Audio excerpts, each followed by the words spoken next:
आज हम बात करेंगे उस केस की जिसने न सिर्फ अमेरिका को हिलाकर रख दिया बल्कि पूरे इंटरनेट को भी एक मिशन पर लगा दिया। Delphi murder case. 2 मासूम बच्चियां, एक कातिल और 7 साल तक चलता रहस्य। इस केस में जितने मोड़ आए उतने शायद ही किसी क्राइम स्टोरी में देखने को मिले हों।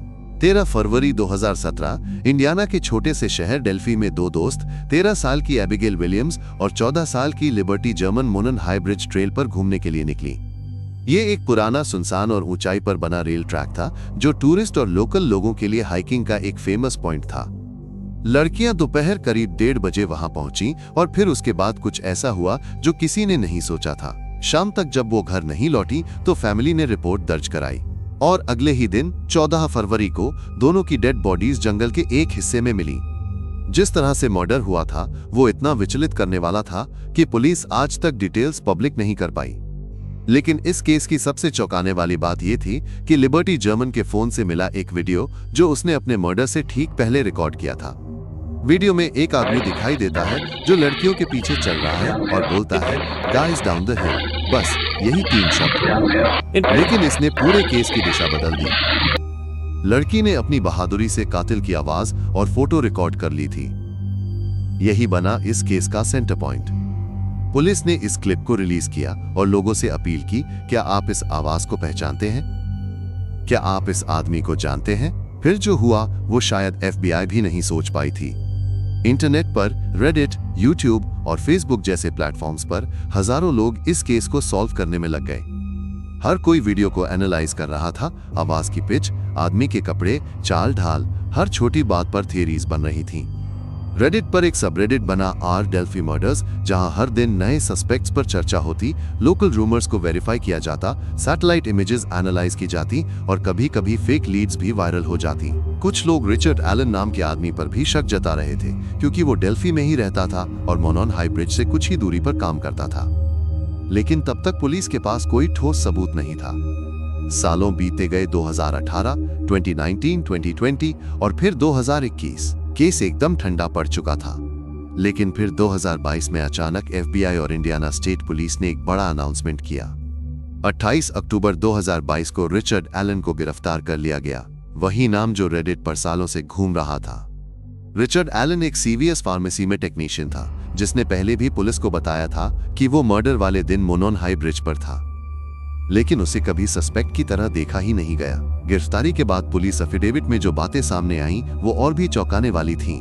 लिबी की बॉडी के पास 1.40 कैलिबर की अनस्पेंट बुलेट मिली थी जो फोरेंसिक टेस्टिंग से रिचर्ड एलन की गन से मैच हुई और यही बना प्रोसिक्यूशन का सबसे बड़ा हथियार। साथ ही एक विटनेस ने बताया कि उन्होंने रिचर्ड एलन को उस दिन पुल के पास नीले जीन्स और ब्राउन जैकेट में देखा था, वही कपड़े जो वीडियो में नजर आते हैं। अब सब कुछ एलन के खिलाफ जा रहा था, लेकिन कहानी यहीं खत्म नहीं होती। रिचर्ड एलन ने अपनी गिरफ्तारी के बाद खुद को बेगुनाह बताया। उसका कहना था कि पुलिस ने उसे जबरदस्ती फंसाया है, लेकिन प्रोसिक्यूशन ने दावा किया कि ये एक रिचुअलिस्टिक किलिंग थी और एलन ने 2 बच्चियों को एक तरह की सिंबॉलिक सैक्रिफाइस के तौर पर मारा। फिर आया 2023 जब अदालत में प्रिलिमिनरी हियरिंग शुरू हुई। एलन के डिफेंस ने यह आर्गुमेंट दिया कि बुलेट फोरेंसिक मैच साइंटिफिक नहीं है और उसे कोर्ट में एडमिसिबल नहीं माना जाना चाहिए। दूसरी ओर प्रोसिक्यूशन का कहना था कि यह सर्कमस्टेंशियल एविडेंस नहीं बल्कि डायरेक्ट फोरेंसिक मैच है। इन हियरिंग्स के दौरान और भी ट्विस्ट आए। डिफेंस ने कहा कि एलन का मेंटल हेल्थ डिटीरियरेट हो रहा है, उसे आइसोलेशन में रखा गया है और वो अपने बालों से खुद को नुकसान पहुंचा रहा है। कोर्ट ने उसे साइकियाट्रिक इवैल्यूएशन के लिए भेजा। फिर 2024 में केस ने एक और बड़ा मोड़ लिया जब प्रोसिक्यूटर्स ने फाइलिंग में यह कहा कि रिचर्ड एलन और कुछ अन्य ओडिनिस्ट कल्ट के सदस्य थे और ये हत्याएं एक पंथ की धार्मिक रस्मों के तहत की गई थी। अब केस में रिलीजियस कल्ट थियरी जुड़ चुकी थी। प्रोसिक्यूटर्स का दावा था कि क्राइम सीन पर सिंबल्स पाए गए थे जो नॉर्स मिथोलॉजी से जुड़ते हैं, खासकर ओडिनिज्म से। ये थियरी कोर्टरूम में धमाका बन गई। पब्लिक डिवाइड हो गई। कुछ लोग बोले कि ये बेसलेस है, बाकी बोले कि यही तो ओरिजिनल मोटिव है। इस बीच सोशल मीडिया पर थियरीज की बाढ़ आ गई। Reddit threads, TikTok breakdowns, YouTube live streams, हर कोई डेल्फी मर्डर्स की डिकोडिंग में लगा हुआ था। लेकिन डिफेंस ने एक और मोर्चा खोला। उन्होंने कोर्ट से मांग की कि ट्रायल को दूसरे काउंटी में ट्रांसफर किया जाए क्योंकि डेल्फी में इंपार्शियल जूरी मिलना मुश्किल है। और कोर्ट ने इसे मान भी लिया।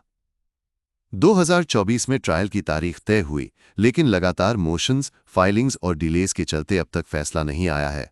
लेकिन पब्लिक की नज़र इस केस पर आज भी टिकी हुई है। वजह सिर्फ उसकी रहस्यमयता नहीं, बल्कि वो वीडियो जो सबके दिमाग में अब तक गूंजता है, गाइस डाउन द हिल। वो आवाज़, वो चेहरा और वो दो बच्चियां जिनकी जिंदगी एक दर्दनाक मोड़ पर खत्म हुई। आज भी लोग इस केस पर थियरीज बना रहे हैं, रेडिट पर नए पोस्ट लिखे जा रहे हैं और यूट्यूब चैनलों पर फोरेंसिक एक्सपर्ट्स इस पर बात कर रहे हैं। कई लोगों के लिए ये सिर्फ एक मर्डर केस नहीं, बल्कि उस सिस्टम की कमी है जो 5 साल तक एक पब्लिक वीडियो के बाद भी कातिल तक नहीं पहुंच सका। क्या सच में रिचर्ड एलन दोषी है?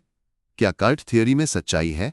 क्या ये अकेले इंसान का किया हुआ था या इसमें और भी लोग शामिल हैं? इन सवालों के जवाब शायद कोर्ट ही दे सकेगा, लेकिन एक बात तय है, डेल्फी मर्डर्स एक ऐसा केस है जो आने वाले दशकों तक लोगों की जुबान पर रहेगा। अगर आपको इस वीडियो ने कुछ सोचने पर मजबूर किया हो तो इसे शेयर करें और कमेंट में बताएं, क्या आपको लगता है कि रिचर्ड एलन दोषी है? हम मिलते हैं अगले केस के साथ। तब तक सुरक्षित रहें और सतर्क रहें।